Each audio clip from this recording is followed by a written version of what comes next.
Who knows what the budget would be? But thank you very much for all of that reporting. So joining us now is House Minority Whip Steny Hoyer. Good morning, Congressman.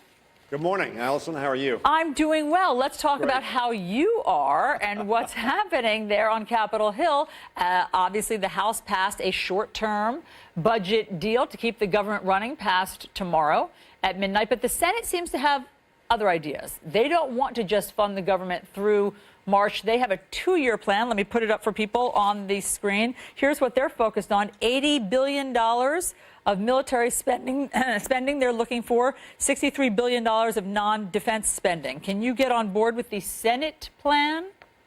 Look, I think that the Senate plan certainly is better than the House plan, which was a partisan defense only, and all the domestic agencies without any opportunity to plan for the long term.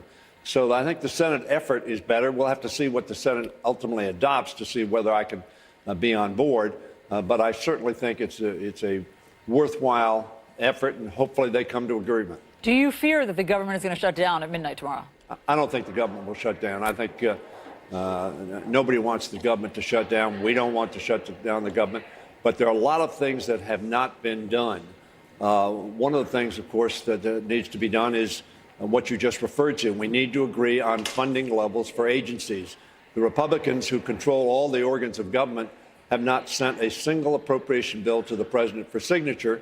Therefore, no agency knows how much money they're going to have to spend and how they can plan and how they can make contracts, hire people, achieve objectives. In addition to that, we have not dealt with DACA, which the president said the Congress ought to do, and it ought to do by March 5th. We haven't done that. And so what about that? Let me just, sorry to interrupt you, but what about DACA, since people are so focused on that? How's that going to get done?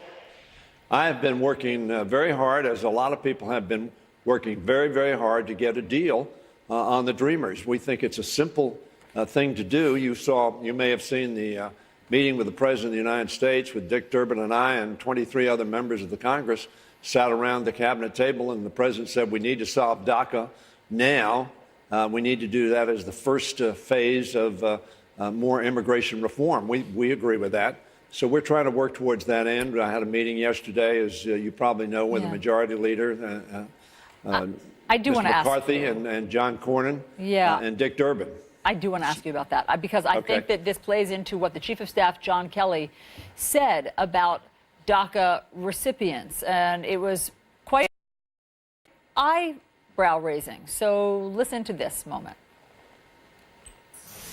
The difference between 690 and 1.8 million were the people that some would say were too afraid to sign up, others would say were too lazy to get off their asses, but they didn't sign up. What did you think of those comments? Well, I was not happy with that, but he said people would say. He didn't say he said it. But so I mean, we'll leave it at that. But what's the difference, really, Congressman? I mean, to insert that into the conversation that some of the recipients would be too lazy to get off their asses, what's the point of putting that in? You'd have to ask General Kelly. But what I want to focus on is the effort to come to an agreement on this ASAP, because I think we have a lot of young people who are extraordinary young people, not lazy at all, very motivated. College students, high school students, people who are working, people who have served in the military, people who are making a difference in our communities. We want to make sure that they have the certainty that they're going to be able to be here in the country that they grew up in, that they pledge allegiance to, and that they love. So I want to focus on that. General Kelly, I think, has made some positive efforts towards trying to reach agreement, and I think that's good, and we'll continue to work. Did you share your thoughts with General Kelly? I did. And can you tell us what you said to him? No, I'm not going to go beyond that. Again, what I want to do is reach an agreement. General Kelly is an important part of our discussions, along with the four of us who are called the number twos leaders in each party in the House and the Senate. And we're really working towards trying to get to an agreement. It's tough. We haven't made much progress, but I think we can. Would you like to see a military parade down the streets of the Capitol? I have great respect for the military. We ought to honor our military and men and women who we send into harm's way and who are willing to serve and defend and protect America and our people. They deserve great respect. But I don't think a show of military might, it reminds you of what the Soviets do and what the Chinese do. We are the strongest country in the world. We have the greatest military in the world, and the world knows that. And we need to honor our men and women in uniform. But I think we ought to do so in a way that does not necessarily appear bellicose or threatening to the rest of the world. We want to be peacemakers, not war makers. Well, look, we did the military parade after the first Gulf War with President George H.W. Bush. I think that's a little different. We celebrated that victory.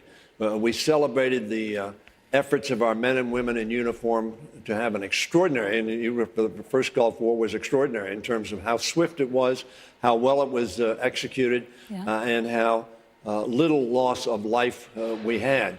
Again, a military parade is fine. I don't think anybody has to be against a military parade. But again, I think what we ought to focus on is our military and its strength, its training, its readiness, and its patriotism.